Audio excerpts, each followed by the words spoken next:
আসলে কি আইন সবার জন্য সমান? উমামা কিংবা নুসরাতদেরকে আমরা সামনে দেখতে চাই। যে কোনো পরিস্থিতির কারণে বিসিএস দেওয়া হয় নাই, রাজনীতিতে এসেছি। সো সেই জায়গা থেকে আমি মনে করি যে এখানে আপনারা যে বৈষম্যের কথা বিভিন্ন ক্ষেত্রে বলেছেন, এটা ঠিক যে ঢাকা বিশ্ববিদ্যালয়ের কিছু কিছু ক্ষেত্রে বিভিন্ন ক্ষেত্রে, যেমন শিক্ষকরা দেখবেন বিভিন্ন বিশ্ববিদ্যালয়ে ভাইস চ্যান্সেলর হয় যারা শিক্ষক সমিতির রাজনীতি করে, বিশেষ করে রাজনৈতিক দলগুলো ক্ষমতায় থাকতে ট্রেজারার রেজিস্ট্রার হয়। সেক্ষেত্রে জগন্নাথ বিশ্ববিদ্যালয় বোধহয় প্রথম দাবি করেছিল ভাইস চ্যান্সেলর ট্রেজারার এখান থেকে নিয়োগ করতে হবে। এটা ভালো দাবি ছিল।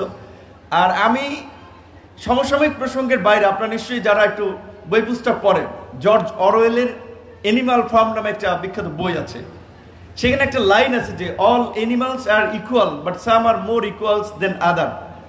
বাস্তব কথা, এটা আমরা বিভিন্ন ক্ষেত্রেই আমাদের দেশে কিংবা ধরেন আমাদের সংবিধানে আমাদের বিভিন্ন ক্ষেত্রে বলা আছে আইনের দৃষ্টিতে সকলের সমান, আইন সকলের জন্য সমান। আসলে কি আইন সবার জন্য সমান? তো যাই হোক, আমরা চেয়েছি বিশেষ করে এই জুলাই গণ অভ্যুত্থানের পরে ওই যে কেমন বাংলাদেশ দেখতে চাই, সেইখানে বোধহয় আমাদের প্রত্যাশা ছিল যে আসলে আইনটা সকলের জন্যই সমান হবে এবং এইখানে সকলের সমতা থাকবে, বৈষম্য থাকবে। তো আজকের এই বিশেষ করে এই প্রোগ্রামের একটা প্রধানতম ফোকাস ছিল যে জুলাইয়ের আমাদের নারী শিক্ষার্থীদেরকে সামনে আনা বা তাদের অবদানটাকে ফোকাস করা। আজকের প্রোগ্রামে উপস্থিত থাকার কথা ছিল শারমিন মুর্শিদ আপার, কারণ হচ্ছে ওনার সাথে আমাদের আগে থেকে একটা ভালো পরিচয় ছিল। সো উনি অনেক আলোচনায় বলেছিলেন, নূর তোমাদের এত মেয়েরা কোথায়? সেই মেয়েরা, আমাদের সাহসী কন্যারা কোথায়? তাদেরকে তো আমরা অনেক জায়গায় দেখতে পাচ্ছি না।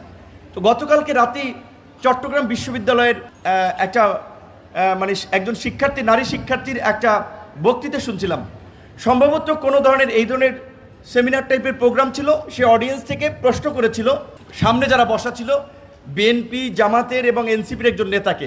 তো উনি প্রসঙ্গক্রমে বলেছিল, তাসনিয়া এরকম একটা নাম, যে আমরা জুলাইয়ে নুসরাত, উমামা তাদেরকে আমরা জুলাইয়ের নারী হিসেবে চিনি। আরও দু তিনজনের নাম মেনশন করেছে যে এখন আমরা যাদেরকে দেখতে পাচ্ছি আপনাদের ওখানে, তারা কিন্তু জুলাইয়ের নারী না। মানে আমি আর নাম বললাম না, অনেকের জন্য এটা অসম্মানজনক হতে পারে, কষ্ট পেতে পারে আমার মুখ থেকে বলে, যেখানে আমি নাম বললাম না। এটার মধ্যে এনসিপির একজন নেতাকে বলেছিল যে আমরা ওই উমামা কিংবা নুসরাতদেরকে আমরা সামনে দেখতে চাই।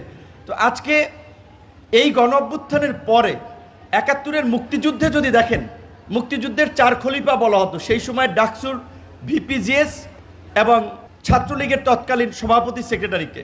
এবং এই মুক্তিযুদ্ধের স্বাধীনতার ইশতেহার থেকে শুরু করে আপনার পতাকা উত্তোলন, ২রা মার্চ জাতীয় পতাকা উত্তোলন, মার্চের ৩ তারিখে পল্টন ময়দানে ঐতিহাসিক স্বাধীনতার ঘোষণাপত্র পাঠ করেছেন ছাত্র নেতৃবৃন্দ। কিন্তু ৭১-এর পরে তারা কিন্তু রাষ্ট্র ক্ষমতা আসে নাই কিংবা রাষ্ট্র ক্ষমতা নিয়ন্ত্রণ করতে চায় নাই।